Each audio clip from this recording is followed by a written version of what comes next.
Firstly, we got Black China. Wendy Williams loves talking about the Kardashians, so when Rob Kardashian started seeing Blac Chyna, Wendy did not hold her tongue on what she thought Chyna's true intentions for the relationship were. Wendy made it clear she believes Chyna never loved Rob, she was only there for the money. She even claims that Chyna came, quote, from a pull, and because of this she's always scheming, even including her mother Tokyo Toni in the conversation, claiming that Toni raised Chyna to be that way. Wendy said, quote, "It's very fun to watch she and her mom Tokyo Toni come up off the backs of people who don't see through their ruse." But Chyna did not take this lying down and clapped back on Instagram. Chyna wrote, quote, "Wendy, Wendy, Wendy, you lost your mother effing mind. How dare you speak on me, my fiance, and my mom like you were at the Christmas table with us. I find it so funny how you love to talk about Rob and his insecurities, like at one point in time you weren't a fat 400-pound person on the radio." Next up, Will Smith.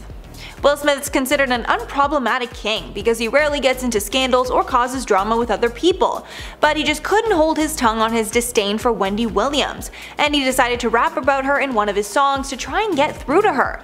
On the track, Mr. Nice Guy, Will Smith rapped, quote, "Wendy Williams, you don't know me. I'm not your punching bag. You gonna blow me up, girl, you better leave me alone before I buy your radio station and send you home." And Will is not the only musician who has called out Wendy in their music. Mariah Carey, Tupac, and Jay-Z have all made negative comments about Wendy in their songs. When Wendy was asked how it felt to have so many negative words about her in music, she responded, quote, "Without those song mentions, I might not be on TV right now. There's a large segment who may have never heard about me on the radio, but they heard Tupac tell me I needed to go to Jenny Craig, or Mariah Carey tell me that I'm up in her business, so I love them for that." Clearly, Wendy believes all press is good press. Next up, Jennifer Lawrence. After nude photos of Jennifer Lawrence were leaked to the public, Wendy discussed them on her show. At the time, Jennifer herself commented on the leak, saying that anyone who looked at the photos was committing an assault on her because they were only meant for her boyfriend at the time's eyes.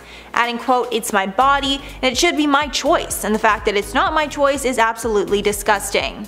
Wendy clapped back, admitting that she had looked at the photos, saying, quote, "It's not your choice, it's the cloud and I've looked several times, so I guess I'm disgusting for looking?" Then Wendy kind of victim shamed, saying that it was Jen's fault for taking the photos in the first place. Wendy added, quote, "Besides Jen, you don't look bad under your clothes, and I think the hackathon has actually made your career even hotter. Cause she was red hot before, but now it's like a heat-seeking missile hot, so hold your head up with pride." Next up, Keke Palmer. Keke Palmer called out Wendy Williams on her own show after Wendy did not support Keke in a feud with Trey Songz. Keke went on the show to promote her memoir, and while there, Wendy asked Keke for updates on her lawsuit against Trey Songz. The conflict between them was that Trey wanted to use footage of Keke in one of his music videos, and she didn't want to do that, and instead of respecting her wishes, he intimidated her and essentially tried to force a cameo in the music video. She actually hid in a closet while she waited for an Uber, and Trey used footage of her in the music video anyway. When asked about the situation, Keke told Wendy, quote, "I don't want to keep browbeating on one situation, but I will say, Wendy, I would have loved to turn on your show and saw you a little more compassionate and less accusatory and ridiculing." Wendy quickly responded that she couldn't do that, and Keke clapped back, quote, "Why girl, because the gag is, you weren't even there." Keke continued that people like Wendy should not be promoting men putting women into intimidating situations that they don't want to be in. Next up, Swavey. The most recent thing that Wendy Williams got backlash for was her strange and insensitive comments talking about the murder of a TikTok star named Swavey. Wendy started off the segment saying that she had no idea who he was, and nobody in the audience would probably know either. Then she started talking about his TikTok followers and how he has more followers than her. Then her producer Norman chimed in that Wendy has more followers than him on Instagram, not TikTok. Then, out of nowhere, Wendy explains that the reason they're even talking about him is because he was recently killed. He died at the age of 19, and Wendy described the situation, while adding that nobody is currently in custody, so the case will most likely not be solved. This clip then went viral online, with people calling out Wendy for how strange and insensitive the segment was. Swavey's mother, Chanel Clark, told Philadelphia CBS 3 that she didn't appreciate Williams' commentary. She said, quote, "Like as a mother, Wendy Williams, how dare you? So disrespectful. I used to watch you as a child, and even though you have a gossip show and all that, you didn't even know my son." Next up, Beyonce. In 2012, Wendy did the unthinkable and decided to bash Beyonce on her show. Wendy was talking about Beyonce's HBO documentary and how excited she was to watch it, even calling herself a Beyonce fan. But then Wendy decided to bash Beyonce for no reason, adding, quote, "I'm watching because fortunately one of the TVs in our kitchen has closed captioning, so I'll be able to understand what she says. You know, Beyonce can't talk. Beyonce sounds like she has a 5th grade education. She can't talk." Around that same time, Wendy also promoted a theory that Beyonce and Jay-Z had paid Rachel Roy to stir up drama ahead of the Lemonade album release. Wendy said, quote, "So Rachel Roy, first of all, you're not this fighting girl, unless you're on Jay-Z and Beyonce's payroll, and they pay you to mix it up for, I guess, sales for the Lemonade." After these comments against Beyonce, the Bayhive went crazy and started bashing Wendy online. Next up, Ariana Grande. In 2015, when Wendy was talking about the relationship between Big Sean and Ariana Grande, she decided to trash Ariana for her small stature. Wendy said, quote, "She's 21, she'll forever look 12, and I don't mean that in a good way. It's nice to look younger than you are. When you look too young, then you're short. She's only like 4'11". I don't look at her as like a woman." After these comments, Wendy was called out for body shaming. The whole incident got so much backlash that #CancelWendyWilliams started trending on Twitter afterwards. This was sadly not the last time Wendy trashed Ariana for how she looked, whether it be for her outfit choices or just her body in general. And lastly, Nicki Minaj. Nicki and Wendy have a long history, with both of them making remarks at the other over the years. But things were the worst after Wendy was speaking about Nicki's marriage to Kenneth Petty. This was after reports surfaced that Petty had served jail time for numerous crimes. Nicki called out Wendy during a segment of Queen Radio, saying, quote, "It's not about doing your job. There are people who report the news, and there are people who do it with an evil intent in their heart. Viciousness. And I pray for you because I know you're hurting, and I know you must be sick and humiliated." Adding, quote, "I didn't know that in our society you have to be plagued by your past. I didn't know that people can't turn over a new leaf. I didn't know that your viciousness and evilness was this deep rooted." Nicki then decided to take some punches of her own and called out Wendy for her own failed marriage that was plagued with cheating rumors throughout. Adding, quote, "But I understand why now. When a woman isn't really being loved at home, the viciousness is a different type. So I really wanted to pray for you today because look at where you are now in your life. Look at what age you are. You're sat up there being vicious all this time and paid for that man's mistress all these years." In at number 10, Nick Cannon. Nick Cannon decided enough was enough when images of Jimmy Fallon wearing blackface began to resurface. The main photo going around showed Jimmy dressed as comedian Chris Rock for what was an old Saturday Night Live sketch. Jimmy has since apologized, but not everyone was ready to accept that apology. Nick Cannon then posted a collage of Fallon, Jimmy Kimmel, and Sarah Silverman all in blackface as he wished everyone a happy Blackface History Month. He then went on to tag all of them in another post as he begged the question, "Are these your kings of late night?" Oh, and by tag them in a post, I mean he literally tagged their Instagram handles to further that conversation. In a final message about Jimmy Fallon, Nick Cannon had this to say, "You know, I'm always on the side of the comedian and never pander to the sensitive, but I feel there needs to be some truth and reconciliation discussions and teachable moments amongst our communities." But before we get into our next point though, make sure to smash that like button because it really helps us out here on the channel. In at number 9, Tracy Morgan. Back in 2007, Vulture magazine did a full story called "Tracy Morgan Hates Jimmy Fallon Just as Much as You Do." And in that article, they have quoted Tracy Morgan as he discussed what it was like to work with Fallon on Saturday Night Live. In the quote, Tracy said, "Laughing and all that dumb shit he used to do, he wouldn't mess with me because I didn't fucking play that shit.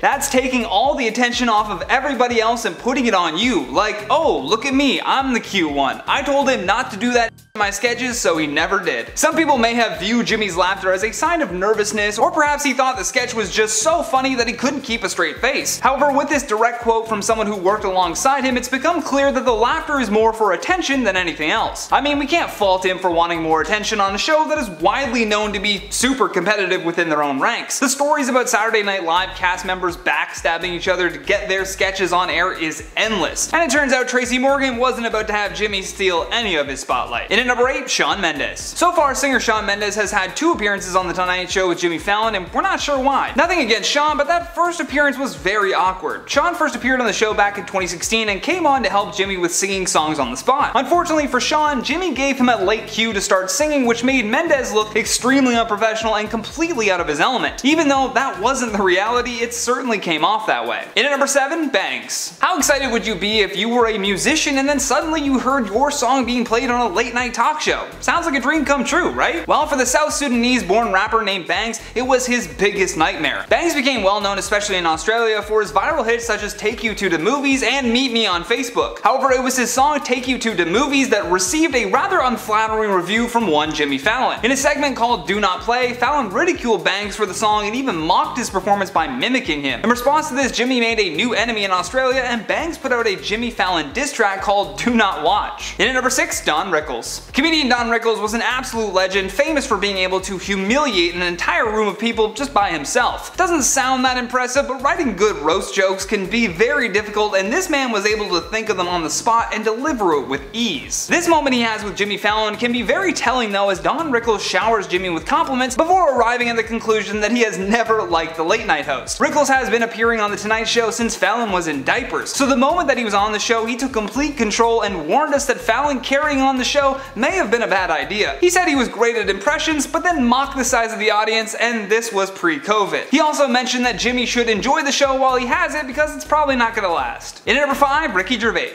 Comedian Ricky Gervais has never been one to conceal his true thoughts about someone, and this has become made expressly clear when he hosted the Golden Globes. In his opening monologue, he tore into nearly every massive celebrity in attendance. Even after all of the backlash that he received, he was still welcomed as a guest on The Tonight Show. Although as soon as Ricky sat down, he began to argue with Jimmy over comments regarding his appearance. Ricky Gervais then goes into a 4.5-minute rant about everything wrong with what Jimmy just said. It just gets so heated that Jimmy even turns to his production team for help after Ricky swears live on air. In at number 4, Samantha Bee. Samantha Bee is a comedian and political commentator that used her show called Full Frontal with Samantha Bee to further discuss her opinions and views on the world. So when Jimmy had on President Donald Trump, it came to no surprise that Samantha Bee was going to have some strongly worded opinions. When Jimmy had Trump on his show, he created one of the most memorable and perhaps controversial moments in late night history. With the president sitting beside the desk, he leaned over and ruffled his hair. This was highly criticized by many other late night hosts as being too jovial. Samantha's issue with this interview conducted by Fallon was that it should have never even happened. In at number 3, Horatio Sanz. It's no question that being a celebrity or being in the Hollywood spotlight definitely comes with a lot of pressure. Many people eventually succumb to some type of addiction issue as a way to cope with this. Horatio, who worked with Fallon back in the day on Saturday Night Live, slipped up during an interview with Vulture magazine. Because the pair had worked together for many years, they grew to become pretty close friends. Although Horatio admitted that every person who worked on SNL had some kind of illegal substance addiction or drinking problem. He continued by saying that comedians on the show would often find themselves needing to blow off steam, and it wasn't long before people started connecting the dots between that statement and Jimmy Fallon. It had been long rumored that Jimmy may have had a drinking problem as well, but the network, both for SNL and The Tonight Show, did their very best to perfect his image. This also makes a previous story about Fallon getting into a bar fight make a lot more sense. Horatio continued to talk about past alleged fights, including one where Jimmy supposedly poured a drink into someone's hat. Horatio claims that when the guy tried to confront Jimmy Fallon, he reportedly ended up on the floor.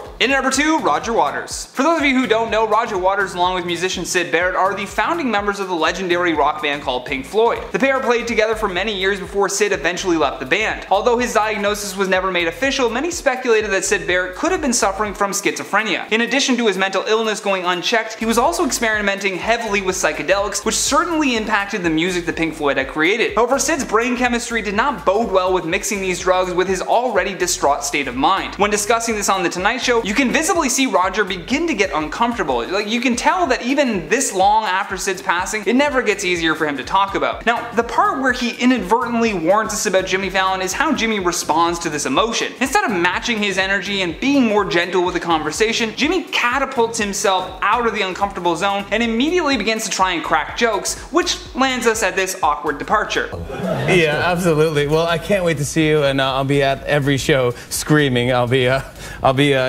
waving at you, and you'll be ignoring me. But anyways. Last but certainly not least, on our number 1 spot, John Oliver. Many late night hosts have learned over the years that they're not really competition, but rather colleagues working in a similar field. This, however, does not mean that they are beyond criticizing the others' interviewing techniques. John Oliver, for example, hosts his own show called Last Week Tonight that has grown to become a big success in its own right. Even though John has his own show, he did appear as a guest on The Tonight Show with Jimmy Fallon. However, things got off to a very awkward start. After Jimmy remarked at his love for the name of John's show, John Oliver thought that his comment was weak, pun intended maybe, but the worst part was that it did not get better from here. Oliver outright said that this strange out of nowhere compliment comes comes as a result of Jimmy Fallon's awful interviewing skills. Kicking off our countdown at number 10 is Mariah Carey. The two ladies have had a friendship for many years, but there was a moment in their friendship where Ellen's humor proved to go too far. The big debate with comedians is, are their jokes funny or are they actually mean? Mariah believes that this one was a bit mean, but she did handle it well despite the fact. What happened was she went on Ellen's show to do an interview, and Ellen brought up the rumors that were going around at the time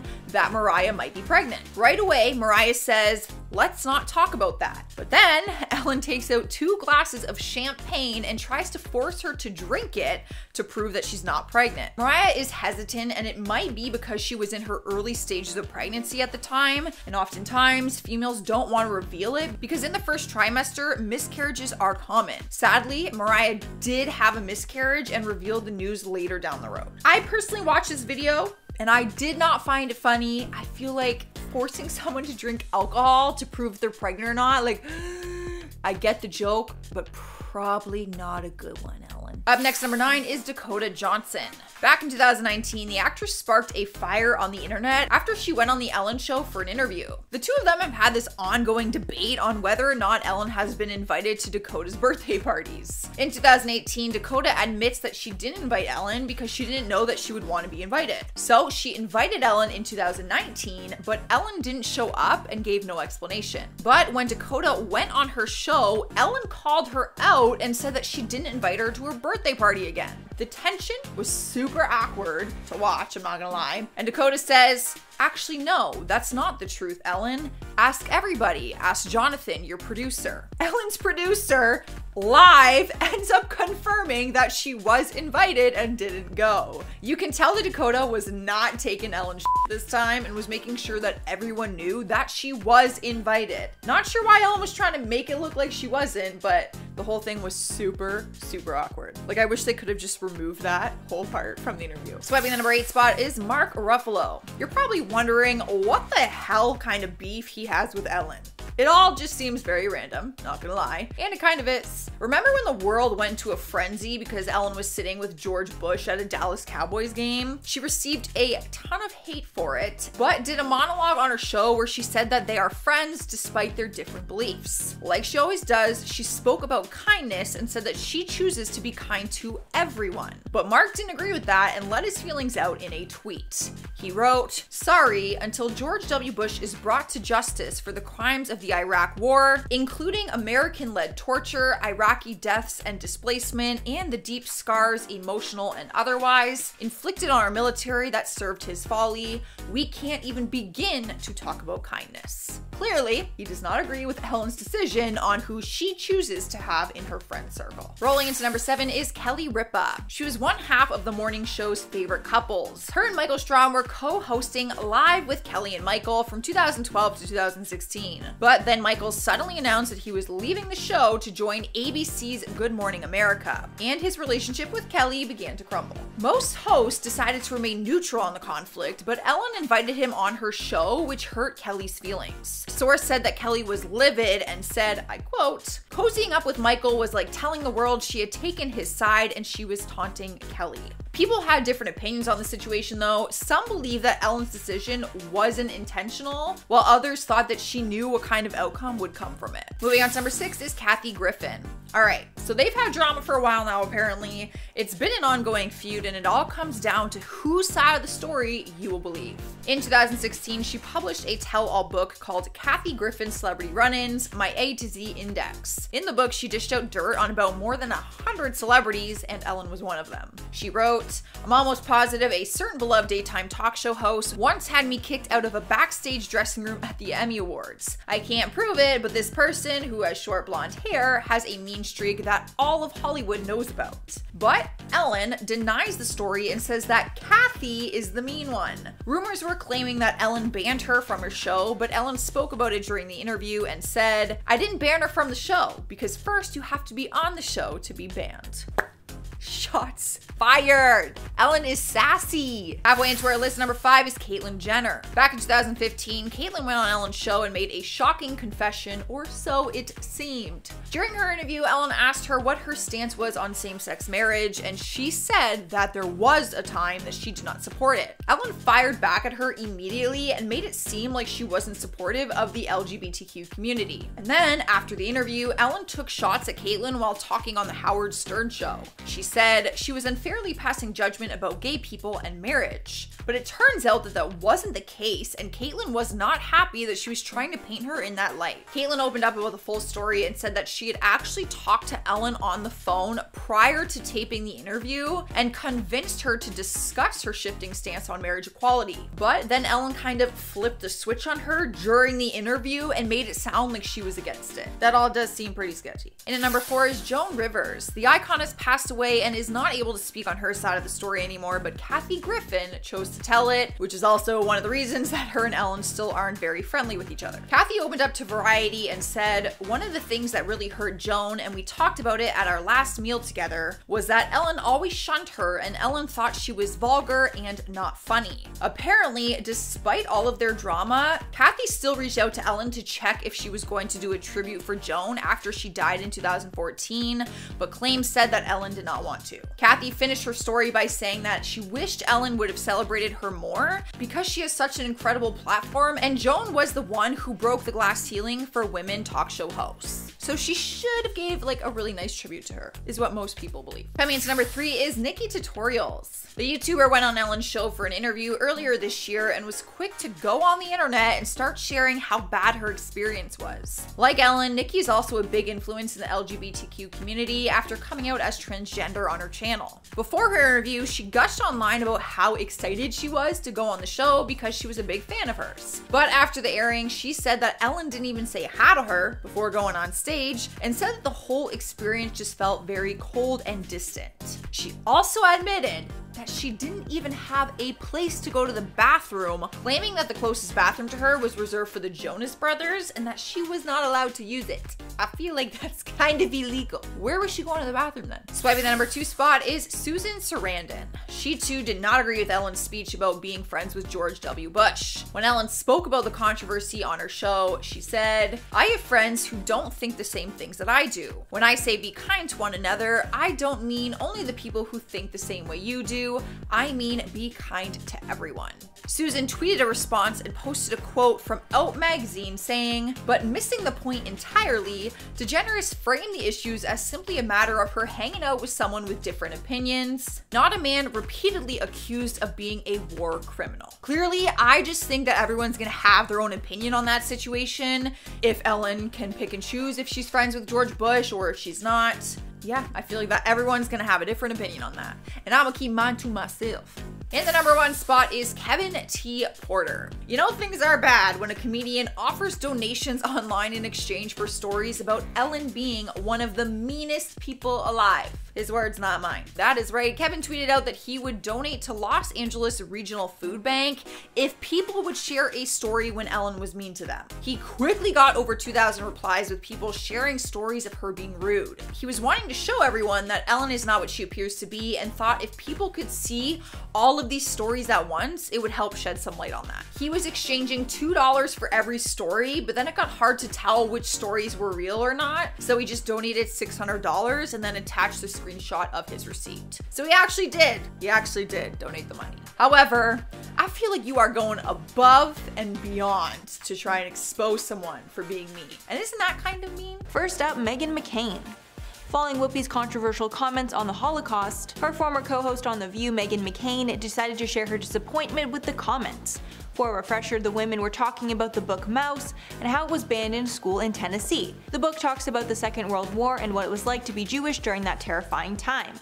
Amid the debate about the book, Whoopi decided to share her opinion and argued that the quote, Holocaust wasn't about race, saying quote, "If you're going to do this, now let's be truthful about it because the Holocaust wasn't about race. No, it's not about race." Joy Behar then clapped back, saying that the German leaders discriminated against the Jews because they felt they were a different race.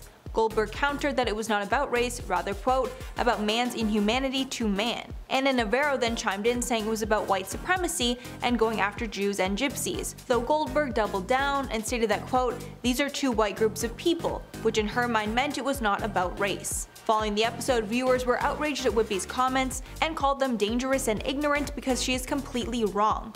Goldberg apologized on the episode the following day and read a statement from a member of the Anti-Defamation League, which stated that attacks on the Jewish people only happened because the Germans deemed them to be an inferior race. McCain decided to share her thoughts on Twitter as the scandal was unfolding, and she condemned Goldberg's remarks. She wrote, quote, I hate commenting on my old employer because I have moved on in every way a person can move on.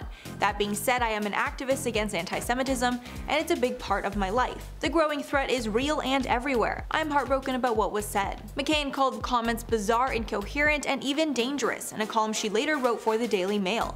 Adding, quote, I'm not calling for Whoopi Goldberg to be fired, if only because I don't believe there is any universe where she could possibly do anything that could get her fired. She's the crown jewel of The View and a pop culture icon, and continued that she wanted the show to instead use this as a teaching moment to explain to viewers why she was wrong. McCain also wrote, quote, instead of half-assed apologies and bringing in experts in the anti-Semitism space, maybe dedicate an entire Hot Topic segment to discussing why what was said was so deeply offensive and dangerous.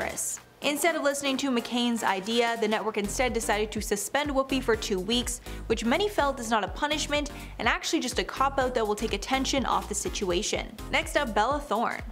Whoopi Goldberg got in a feud with Bella Thorne of all people because the women of The View decided to talk about Bella Thorne leaking her own intimate photos after hackers threatened to do it without her consent in 2019. Intimate photos of celebrities leaked to the public is becoming a more common occurrence, with hackers able to hack into cell phones easier than ever. But Bella decided to do things differently and took control of the narrative instead of letting the hackers control her. Whoopi not only had a problem with Thorne's decision to publish the photos, she thought they should have never been taken in the first place, saying, quote, if you're famous, I don't care how old you are, you don't take pictures of yourself. Many felt this mindset blamed Bella for her decision rather than blaming the hackers for invading her privacy. Bella responded back on Twitter, writing, quote, Dear Whoopi, I have loved you for so long, but honestly I'm so displeased and saddened by your response to my leak. Blaming girls for taking the photo in the first place is sick and honestly disgusting. Adding, quote, your view on this matter is honestly awful and I hope you change your mindset as you are a show talking to young girls. George Bush. One of the worst moments in Whoopi's career happened after she made an offensive joke about former President Bush that got her blacklisted from the industry. At the Carey fundraiser at Radio City Music Hall, Whoopi said a joke relating the president's last name to a woman's pubic hair, saying, quote, we should keep Bush where he belongs. Whoopi said this while gesturing to her crotch, quote, and not in the White House. The backlash started almost immediately, and Slim Fast removed her from its ad campaign in the days after. A statement from the company said, quote, we are disappointed by the manner in which Ms. Goldberg chose to express herself and sincerely regret her recent remarks offended some of our consumers. Whoopi responded to Slim Fast in her own statement, saying, quote, while I can appreciate what the Slim Fast people need to do in order to protect their business, I must also do what I need to do as an artist, as a writer, and as an American, not to mention as a comic. The Democratic National Convention also uninvited Whoopi from its 2004 events. Meanwhile, her acting job stopped coming for several years. Whoopi claimed in an interview that the joke greatly affected her career, and she was blacklisted for years after the scandal. She recently described this period to the New York Times Magazine, quote, for a good 3 years I couldn't even get arrested. Her acting credits during these years are the smallest in her career. Bill Cosby. Goldberg got a ton of heat after she decided to defend Bill Cosby when the first allegations came out against him. On a 2014 episode of The View, when actress Barbara Bowman spoke about her claims, Whoopi responded, quote, quite honestly, having been on both sides of this, where people allege that you do something, it doesn't matter now, people have something in their head. I have a lot of questions for the lady, maybe she'll come forward. She also said the allegations would be more believable if the women would have come forward earlier and not waited so long, continuing that she is not going to make a judgment until she has all the facts. Many women did not like this, as it goes against the believe all women mantra that most women abide by in these situations. Then after lots of pushback, she later changed her opinion in 2015, saying she could no longer believe that Cosby was innocent until proven guilty. Adding, quote, if this is to be tried in the court of public opinion, I gotta say all of the information that's out there kinda points to guilt. Ray Rice. Another person that she controversially defended was NFL player Ray Rice in 2014. Rice was a topic of discussion on The View after his wife claimed that he hit her. Whoopi decided to defend Rice's actions after she learned that his wife hit Rice first. Whoopi said, quote, "If you make the choice as a woman who is 4'3" and you decide to hit a guy who is 6 foot tall and you're the last thing he wants to deal with that day and he hits you back, you cannot be surprised." Adding, quote, "I know I'm going to catch a lot of hell, but I don't care. You have to teach women, do not live with this idea that men have this chivalry thing still with them. Don't assume that's still in place." Goldberg had similar thoughts after Solange was seen hitting Jay-Z in an elevator. Whoopi believed that Jay-Z would not have gotten any flack if he had decided to retaliate, saying, quote, "I think Solange was quite ready for him to do whatever he was going to do. This is the thing, if anybody hits you, you have the right. I know that many people are raised in a different way, but if a woman hits you, to me, you have the right to hit her back." Goldberg added that if I slap a man, he has every right to slap me back. Of course, these statements were widely condemned, with many believing that a man should never put hands on a woman, regardless of the circumstances. And finally, Whoopi herself. Now that Whoopi is in a scandal dealing with anti-Semitism, people have been looking into her past and many are concerned about the origins of her stage name. If you didn't already know, Whoopi Goldberg is not her real name. It's actually Karen Elaine Johnson. We know the name Whoopi came because she's known for her flatulence. Videos of Goldberg passing gas are all over YouTube, so it's not surprising to find out that her first name is an homage to the whoopee cushion.